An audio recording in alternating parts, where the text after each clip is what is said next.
Broads Media.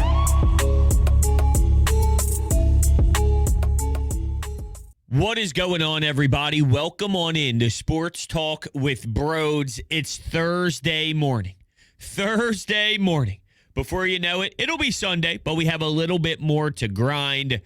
What a week it's been. I'm astonished. The amount of confidence I've heard over the last 3 days was beautiful. Now, it may be crossing the line a little bit into the insane territory, but I'll take that over the alternative, which is fear, which is being afraid. Not too long ago, the Eagles played the New York Giants in a football game in the postseason, and there were some nerves. Brian Daboll, Saquon Barkley. What if? What if nothing? What if the Eagles go dominate? What if that? But there was fear, and a lot of it. I heard it, and we took calls nonstop about, I don't know. And I think a lot of that had to do with maybe the surrounding people and those respected family or friends. We all know a lot of Giants fans because of the geographical spot that we're in. So I don't know if that played a role or not, but we went from we might lose to the Giants. I didn't feel that way. But a decent portion of the fan base wondered because of the way it looked at the end of the regular season. Stop it, because there's no correlation with the end of the regular season to any postseason stuff. We're in the Super Bowl. We went from that to 39-23 against the Chiefs. Seriously, those are the calls we're getting, 39-23. We had to put the pause on hold and say, how do we get to that? Help us out here. Is Jalen Hurts getting 5 touchdowns? Is he rushing for all 5? In what world? But anyway, moral of the story is people are pumped, people are feeling it, and they like this matchup against the Chiefs, as they should. I'm starting somewhere that seems super repetitive, but it's part of why this team thrives as much as they do. This offensive line is the best offensive line we've ever seen. The Chiefs have a good offensive line, but they have a major hole on the right side. And that is absolutely going to be an issue. What does Andy Reid do? Well, he's one of the best coaches in the history of the sport. He's very creative, but I wonder, if you recognize I got to do something on the right side, does it change any of your offensive game plan? Does it change something from what he wants to do? Well, I can't do that anymore because Hassan Reddick is taking everybody's face off. There's nowhere for the opposing team to go on the defensive line with this unit up front. Individually speaking, we've seen a ton of great talent. Bosa is going to win Defensive Player of the Year. Irrelevant in the matchup. Micah Parsons is a damn good player. Irrelevant. And we basically said, oh yeah, most people run away from you. We're going to attack you. So with all due respect to Chris Jones, who I know everybody wants to put on the big pedestal and say, watch out for, which you do need to recognize where he's at. If some of the other premier talent couldn't get through, I don't anticipate Chris Jones getting through. And the difficulty is when you flip it to the other side, we're speaking about Chris Jones. And while there's other pieces to their defensive front that are okay and that have made names for themselves, Clark, there's players out there, right? The waves of BG. Javon Hargrave had double-digit sacks. When was the last time you heard somebody say Javon Hargrave's name? He just falls through the cracks. That's your interior lineman racking up 11 sacks. My point is, we're talking about 1.5 players between Clark and Jones. Wait till you see what we throw your way. It's insane. Here's a reason why I feel confident as well. And I know Pat Mahomes can do this, so it's not as if he can't. But to me, it seems the Chiefs have one way of winning. Patrick Mahomes. It's all on Pat Mahomes. They will beat you if he shines and takes over the game.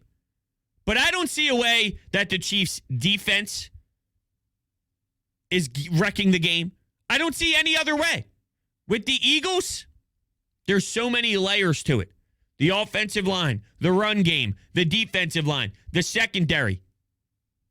The Chiefs are filled with youth back there. And I'm not even a big Spags guy either. His resume says what it says, but Spags doesn't scare me. There's other DCs that I think do a better job than Spags. No disrespect, but he's not on my fear level. Pat Mahomes is, and with Travis Kelce, he can be. But I wonder how JG's going to play this. A lot of receptions, maybe not a lot of yards, though. I keep taking that throw. Travis Kelce for 4 yards, 5 yards, all day long. We won't give up the big shot. Hardman's not available. Thinking of what they could do at maybe spreading the field. They lose a player in that department. But all right, Travis Kelce, beat us with 5-yard chunks. Beat us with 6-yard chunks. And if you think about what this Chiefs team can do offensively, putting up a ton of points, if that's the message they stress, tackle him when he gets the football. Don't let him run for extra yards. And at the end of the day, we'll play the long game. That won't be enough to beat us. I don't really know what they're going to do with Kelce. I just know the chunk plays is something that they obviously monitor.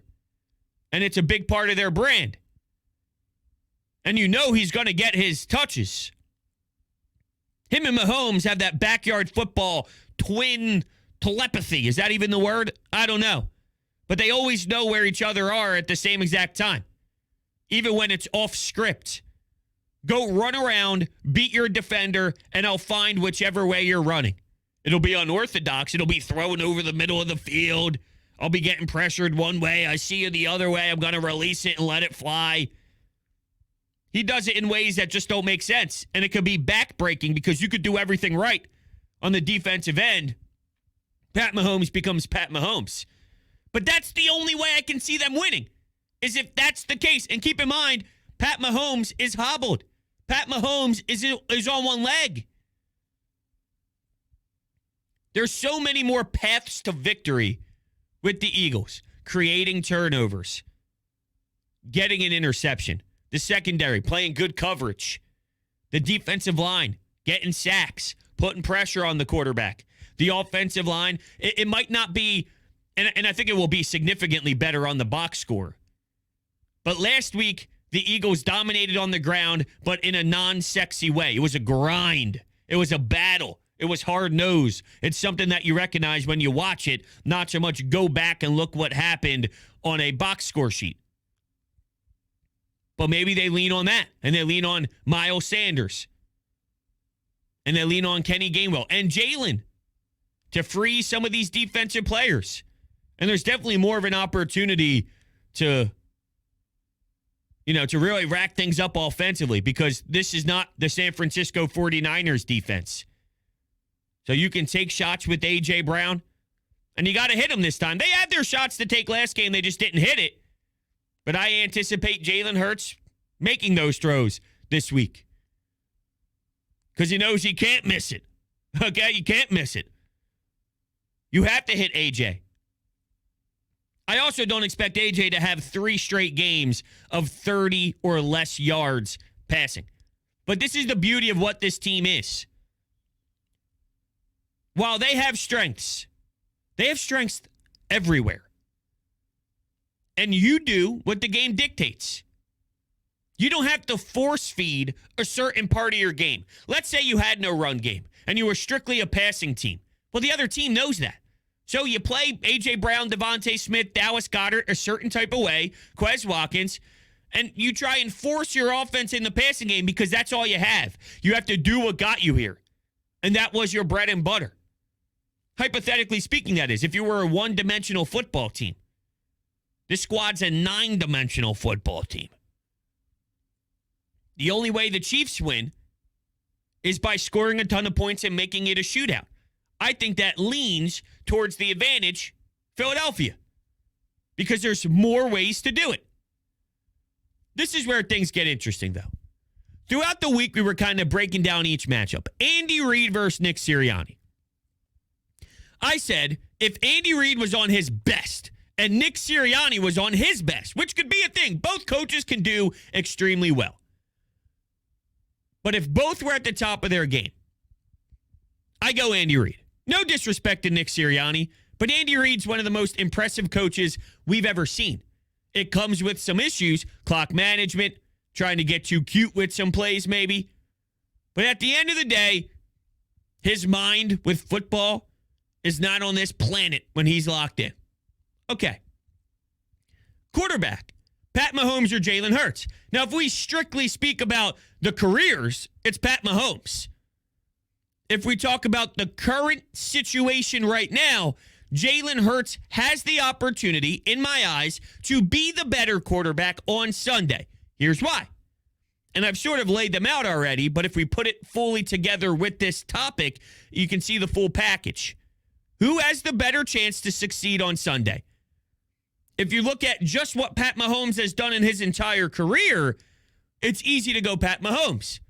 Injured, the right side of that line, this defensive front, which is one of the most explosive defensive fronts we've ever seen. 78 sacks, 78 sacks, 78 sacks, 78 sacks. 70 in the regular season, 78 sacks. Can't forget it. I won't let you forget it. Premier talent all around. No Hardman. There's what he's dealing with. Jalen Hurts, nicked up with the shoulder. No holes on the offensive line. Has A.J. Brown, has Devontae Smith, has Dallas Goedert, has Sanders, has Gainwell, has the rest of the crew. I think based off of current situations, where they are at this point in time, I think Jalen Hurts has the bigger opportunity to succeed.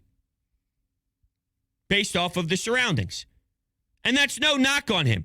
Because Chris Sims still saying anyone can be plugged in and play. Oh, yeah? Well, then how come they lost all the games with Gardner Minshew? Because you can't just plug and play. The quarterback position moves the line. That's what it is. And by the way, back to that quarterback debate real quick. Even with the secondary, it's less about Jalen Hurts and his skill set versus Pat Mahomes and his skill set. It's Jalen Hurts and this offense versus the Chiefs defense. And it's Pat Mahomes with his limitations due to the ankle, with the right side of the line, facing this secondary and defensive front pressure. And I like the matchup of Eagles O versus Chiefs D more than I would like it if I was a Chiefs fan looking at Chiefs offense versus the Eagles defense. I think it's a more favorable matchup. But Jalen Hurts has a lot to do with it. Stop me with this Chris Sims bull crap. Because he continues to do it. Bull crap. See, I wanted to say bullshits, but halfway through, I'm like, am I going to curse here? And then I stumbled into bull crap. I'm not a bull crapsman. I don't go bull crap. So I apologize if that made anybody uncomfortable during the listen of this show. That's not my duties. That's not what I like to do here. I like to hit you with the knowledge. I like to get you in the thick of the football talk. I got distracted. It threw me off. I didn't know where to go there. But anyway, this team. It's a full body of, it's a full unit with full bodies that are so elite all around. It cracks me up, though. Not that national media is everything. Quite frankly, we rip them a lot. But it is interesting how for a long period of time, the Eagles play nobody. The Eagles aren't good. Their schedule was so easy. They're favored against Pat Mahomes and Andy Reid in the Super Bowl. They have the best offensive line ever. They have one of the best defensive lines ever. Their secondary is pretty special, too. Go find me a defense that has Darius Slay next to James Bradbury playing this well with Devontae Maddox and C.J. Gardner-Johnson. Epps has held his own. I don't know many secondaries that look like that in this league. So they played nobody. They're not good. Their schedule was easy. they're favored to beat Pat Mahomes and Andy Reid in the Super Bowl. And it's not just because of Mahomes and his ankle. It's because of everything I just laid out to you.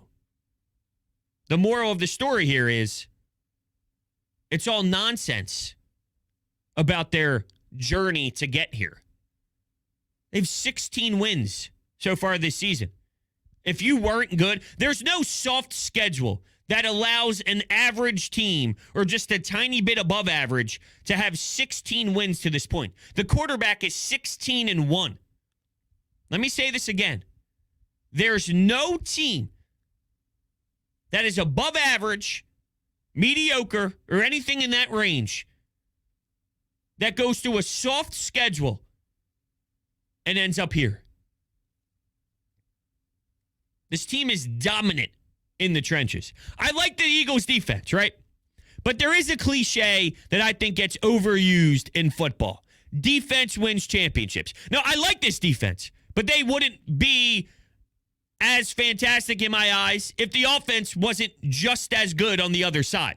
I love this defense. I really do, and I think they're going to help out win this game. So defense wins championships might apply to this game. The defense might help. But in theory, I don't buy it. Here's why. Why are we afraid of the Chiefs? Pat Mahomes and Andy Reid. Travis Kelce.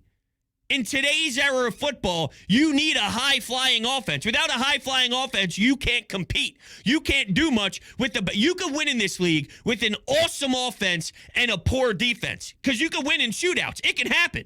Even if the Chiefs lose with their one-dimensional play, they're in the Super Bowl again. It might come back to bite them in this game, but ultimately, you can win in the NFL with a high-powered offense with just an average defense. Absolutely. You can't in this league with no offense at all and a really good defense. You end up being the Broncos. You end up being the New York Jets. You don't even make the playoffs. So I think the cliche is ridiculous. The other cliche, though, that's always thrown around is you win in the trenches. That I do agree with. And that's why I think they win on Sunday. Because of that. The way they built this team, the structure. All those times we go, what? Another lineman in the draft? Huh? Cam Jurgens? Landon Dickerson? This is why. And they're going to continue to do it, as they should. Jeff Stoutland's here again.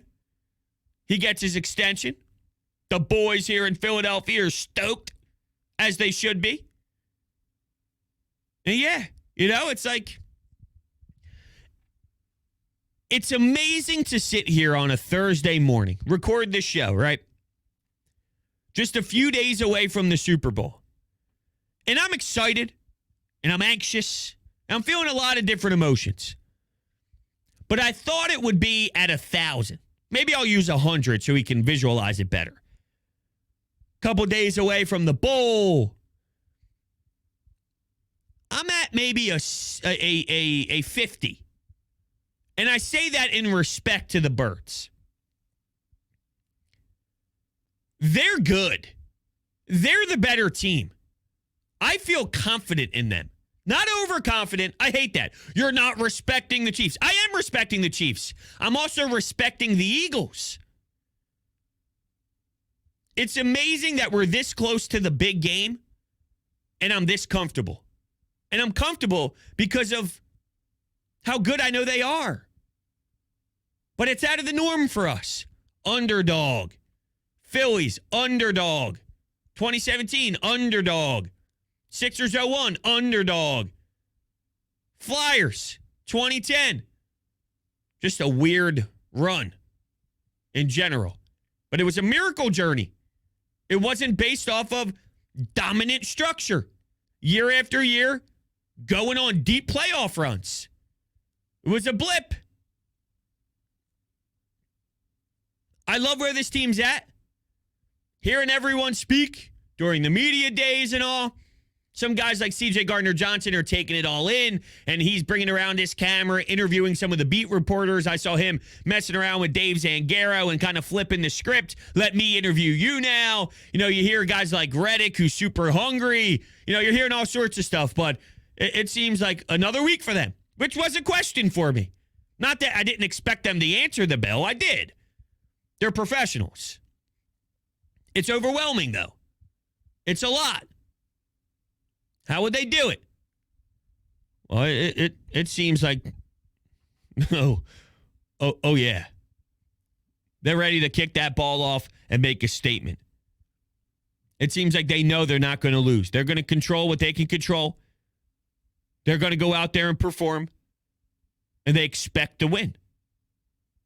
And they expect to dominate the opposition because they know how talented they are. And I can't wait for it. All right. We are going to take some calls. My last thing here is I heard Dan Orlovsky. And not that Dan Orlovsky is the Bible by any means. I heard him on the Michael Kay show up in New York. He was getting interviewed about the Super Bowl. And he said he loves Pat Mahomes. He's a big Pat Mahomes fan. And he's rooting for Pat Mahomes to succeed. Fine. I got no issue with that. And he goes, when I remove that and I look at strictly football, I go Eagles. What they're capable of doing with that offensive line is something he's never seen before. So let me get this straight. A football player, say what you will about stepping out of bounds, say what you will about the mockery, an experienced NFL guy, and there's plenty of them who probably look at this and go Chiefs. So, like I said, Orlovsky's not the Bible, but it just puts it back in perspective. He wants Mahomes to win. He's rooting for Mahomes. When he removes that and thinks of the football X and O strategy, who's getting by this offensive front? And who's stopping their defensive line? And when those two sides wreck football games, statistically speaking, who comes out on top? Who's in a better position to hoist the Lombardi when the trenches win both sides? Let that sink in. Now, they actually have to do it. They have to go out and execute. But when was the last time Kelsey and Lane Johnson and Mailata and Dickerson didn't execute? Who's got more pressure in this game, too? The Chiefs. 2018, lost in the conference championship. 2019, won the Super Bowl. 2020, lost the Super Bowl. 2021, lost an AFC championship game. 2022, to be determined. It's hard to get there. They're constantly in the mix, so I don't think they're going anywhere, right? You don't go anywhere when you have Andy Reid and Pat Mahomes. With that said, though, getting to the bowl twice and losing two in a row after winning one,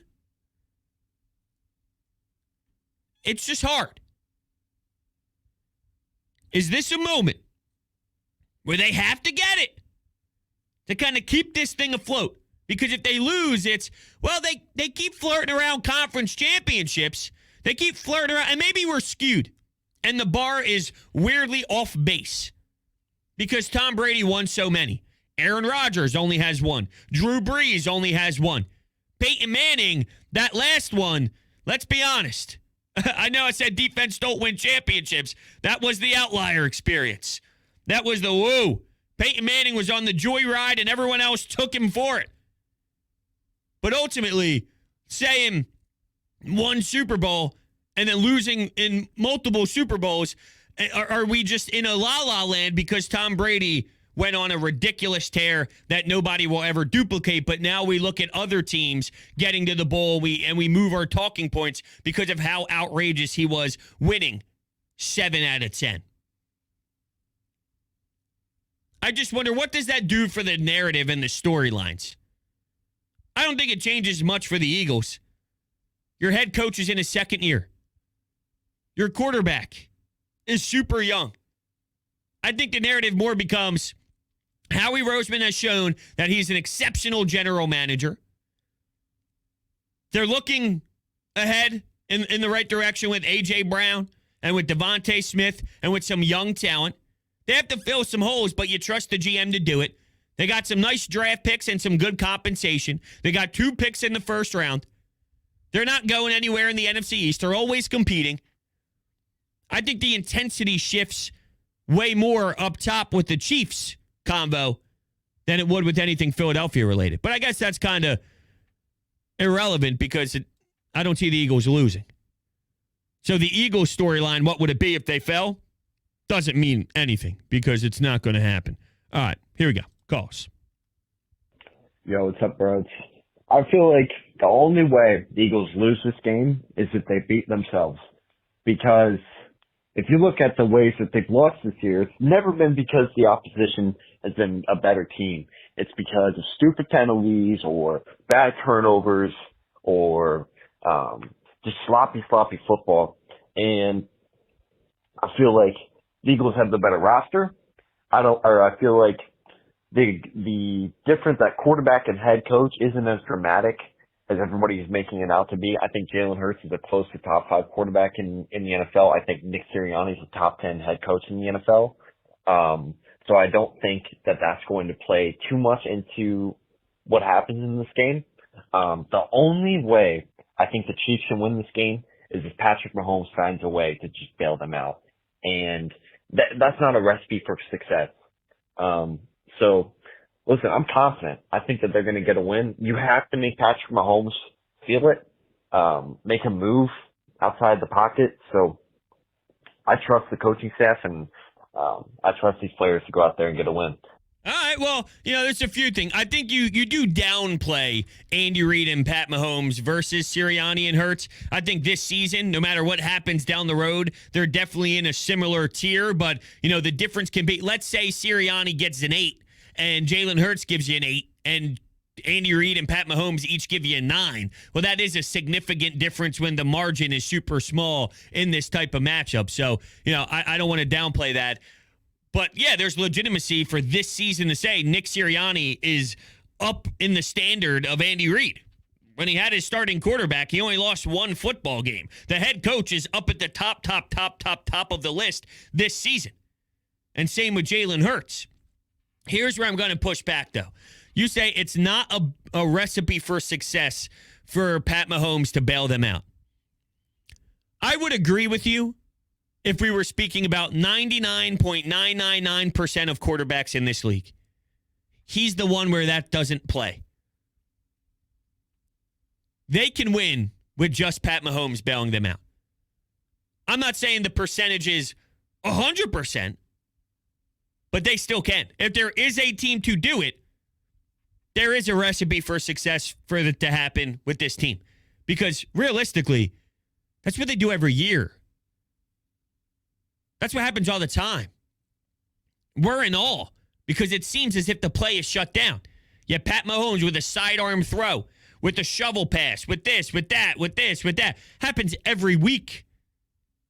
Happens every season. So I get where you're coming from. I really do. And I don't think your head's in the wrong space, in theory, to force a quarterback to be so outrageously uncomfortable that he has to bail teams out play by play. You would think by the end of it, your defense win more times than not. But Andy Reid and Pat Mahomes can win that way. And that's the threat. That's the danger. That's why they're in the Super Bowl. You're not playing scrubs anymore. Weeks 1 through 18, I'm with you. Absolutely. I co-sign. It's still your best way to go about business. It still puts your team in the best position possible to win, is to force Mahomes to have to bail them out. But don't rule out Pat Mahomes in those scenarios, because I think that's when he kind of excels, weirdly. Yo, what's going on? Yo, this Eagles team, they're going to take it. Oh, okay. Nice and easy. This Eagles team's going to take it. I tend to agree with you. We'll wrap things up with Sean. T-minus 7 days and counting. The Eagles have departed for Arizona. So for me, it's way too early to give a score prediction and an in-depth breakdown, but I'll say this. I think one of the keys to this game as far as the Eagles winning is they have to not only run the ball, but they have to run it effectively. We can focus on the injury to the arm of Jalen Hurts. I think his legs are going to be vital in this game. Jalen Hurts, Boston Scott, Miles Sanders, and Kenny Gainwell have to be big. You have to do to Kansas City what teams try to do to the Eagles, which is play keep away. Mahomes can't beat you if he doesn't have the football in his hands. I'm torn on this one, and I could go a long time on it. Another thing Orlovsky was mentioning, since you brought up the run game, was how much of a weapon this RPO is and how much of a threat Jalen Hurts is, which kind of opens up everything, especially with the men up front and how much damage they do. That plays a role. Teams have failed trying to keep Mahomes off the field because of how explosive they are. So it takes you 7 minutes to score, it takes them 1. Takes you 6 minutes to score, it takes them 1 minute and 52 seconds. They're keeping up pace. They're just doing it with the snap of their fingers. Teams have struggled to do it. There have been some teams that could possibly get it done, and maybe this is the one.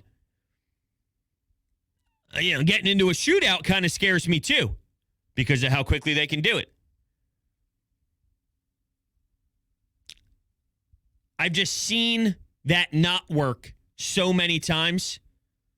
But this version of a football team isn't what the other teams are.